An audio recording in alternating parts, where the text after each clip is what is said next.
ដោយសារតែនាងខ្ញុំបានណាមួយគឺនាងខ្ញុំបានបញ្ចប់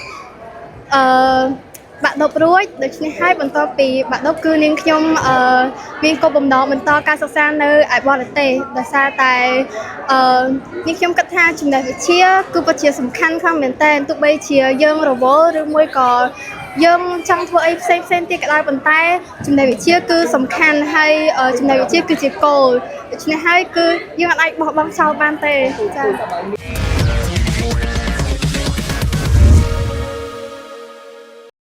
កញ្ញាសំអល់គុណយ៉ានីតារា model វ័យក្មេងពោពេញទៅដោយសមត្ថភាពថ្មីនេះទើបតែដណ្ដើមបានជ័យលាភីលំដាប់រងទី2ក្នុងកម្មវិធី Face of Cambodia 2026បានសម្រេចហើយបានសម្រេចចិត្តធ្វើឲ្យមហាជនមានការភ្ញាក់ផ្អើលនិងកោតសរសើរយ៉ាងខ្លាំងដោយនាងសម្រេចចិត្តបន្តការសិក្សានៅឯសហរដ្ឋអាមេរិកក្រោយឈ្នះតំណែងជ័យលាភីនេះផ្ដល់កិច្ចសម្ភាសជាមួយអ្នកសារព័ត៌មានក្រោយឈ្នះតំណែង Second Runner Up Face of Cambodia 2026កញ្ញាសំអល់គុណយ៉ានីបានឲ្យដឹងថាថ្មីត្បិតតែការឈ្នះជ័យលាភីនេះបានផ្ដល់ឱកាសឲ្យនាងក្លាយជាតំណាងកម្ពុជាទៅប្រកួតក្នុងកម្មវិធី Face of Asia 2026នៅឯប្រទេសកូរ៉េខាងត្បូងនាខែវិច្ឆិកាខាងមុខនេះក្តីប៉ុន្តែកញ្ញាបានជ្រើសរើសយកចំណេះដឹងជាអាទិភាពកញ្ញាសំអល់គុណយ៉ានីបានសង្កត់ធ្ងន់ថាចំណេះវិជ្ជាគឺជាគ្រឹះដ៏រឹងមាំ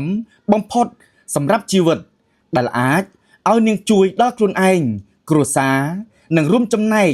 កសាងសង្គមជាតិឲ្យកាន់តែរីកចម្រើនចាជម្រាបសួរបងចាបងជម្រាបសួរបាទគាត់ចាំមកសូមជួយនាំចូលខ្លួនមកឈ្មោះអ្វីដែរហើយនៅក្នុងថ្ងៃនេះបានតំណែងអ្វីដែរ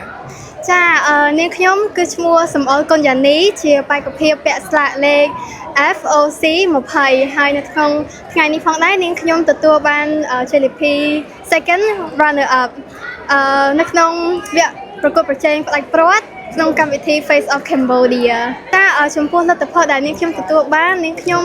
អត់មានអារម្មណ៍ថាបាក់ទឹកចិត្តឬមួយក៏អន់ចិត្តអីទេដោយសារតែនេះគឺជាសមត្ថភាពរបស់នាងខ្ញុំផ្ទាល់ហើយនាងខ្ញុំពិតជាសប្បាយចិត្តមែនទែនដែលទទួលបានជ័យលាភី Second Runner Up នេះនាងខ្ញុំពិតជាមានមោទនភាពចំពោះខ្លួនឯងខ្លាំងមែនទែនចាដោយសារតែនាងខ្ញុំបានណាមួយគឺនាងខ្ញុំបានបញ្ចប់បាក់ឌុបរួចដូច្នេះហើយបន្ទាប់ពីបាក់ឌុបគឺនាងខ្ញុំមានគោលបំណងបន្តការសិក្សានៅឯបរទេសដោយសារតែនាងខ្ញុំគិតថាចំណេះវិជ្ជាគឺពិតជាសំខាន់ខ្លាំងមែនទែនទោះបីជាយើងរវល់ឬមួយក៏យើងចង់ធ្វើអីផ្សេងទៀតក៏ដោយប៉ុន្តែចំណេះវិជ្ជាគឺសំខាន់ហើយចំណេះវិជ្ជាគឺជាគោលដូច្នេះហើយគឺយើងអាចបោះបង់ចោលបានទេចាចំពោះការប្រកួតគឺយើងអាចមើលទៅតាមការចាក់ស្ដែងប៉ុន្តែឥឡូវនេះគឺនាងខ្ញុំផ្ដោតទៅលើការសិក្សានៅសហរដ្ឋអាមេរិកដើម្បីឲ្យចប់បានសញ្ញាបត្រមាននៅជំនាញច្បាស់លាស់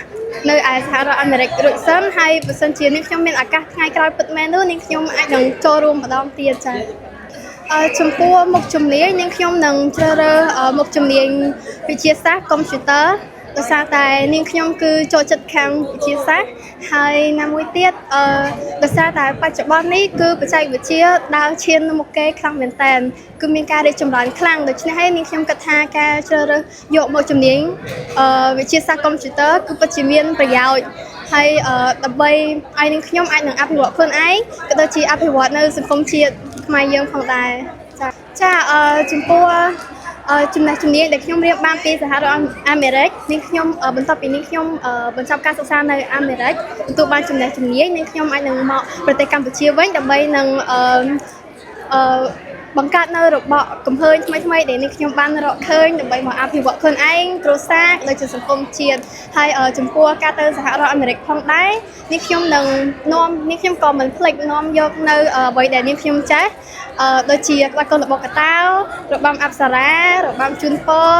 និងជំនាញផ្សេងទៀតដែលនាងខ្ញុំបានរៀននៅកម្ពុជានេះទៅបង្ហាញនៅឯឆាកអន្តរជាតិបង្ហាញនៅឯសហរដ្ឋអាមេរិកដើម្បីឲ្យមានអ្នកស្គាល់ច្រើនចា បាទអរគុណបាទចុងក្រោយខ្ញុំសូមអរគុណបាទរំលឹកឡើងវិញតិចតទៅនឹងចំណាប់អារម្មណ៍របស់បងប្អូនណាបាទជួយប្រាំផ្ញើដល់បងប្អូនចំណាប់ក្រោយបងប្អូនចឹងបាទដែលគាត់ស្រឡាញ់ទាំងការប្រឡងគូផ្សាយរបស់កញ្ញាបាទហើយក៏ស្ដាយស្ដាប់ទាំងចំណេះដឹងបាទតែគាត់គួរតែសម្រាប់ចិត្តបានណា ចាជាដំបូងនាងខ្ញុំសូមអរគុណទៅដល់ក្រុមហ៊ុន CIM Cambodia International Model ហើយនាងខ្ញុំសូមអរគុណទៅដល់ឪពុកម្ដាយរបស់នាងខ្ញុំអ៊ំពូមីបងទាំងអស់ដែលតែងតែជួយគ្រប់គ្រងនាងខ្ញុំកន្លងមកហើយនាងខ្ញុំក៏មាននៅពាក្យដើម្បីផ្ដាំផ្ញើទៅដល់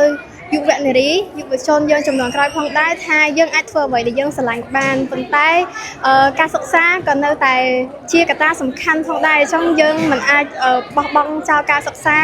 100% ឬទាំងស្រុងមួយទេយើងត្រូវតែខិតខំរៀនសូត្រចា៎នេះខ្ញុំលើកទឹកចិត្តឲ្យ